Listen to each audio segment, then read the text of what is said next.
Hey everyone, this is Tim from YourSixTech. Today in this video, I'm going to show you how to find Netflix on your LG TV. So my actual remote has a Netflix button. I can just simply press this and it will bring me there too. And if I don't have it on my TV, it's going to download it for me.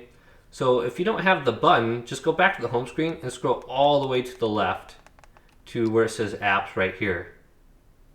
And then choose this and open up the App Store. Now, there's going to be specific categories on the top where you can just select something individually like entertainment, game.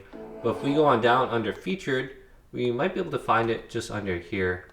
So we got like apps like Pluto TV, Paramount, and then there's Netflix right there. Now, the easiest way would probably just be to go up to the search icon, select this, and then just type it in, Netflix. And it's actually rather easy to type with this remote.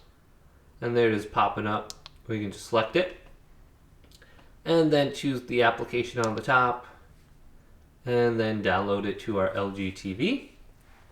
And it looks like I already have it installed, so I don't need to download it. So I just need to sign in right there.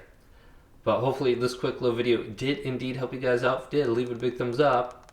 And subscribe to my channel down below for more tech videos coming up next on YourSixTech.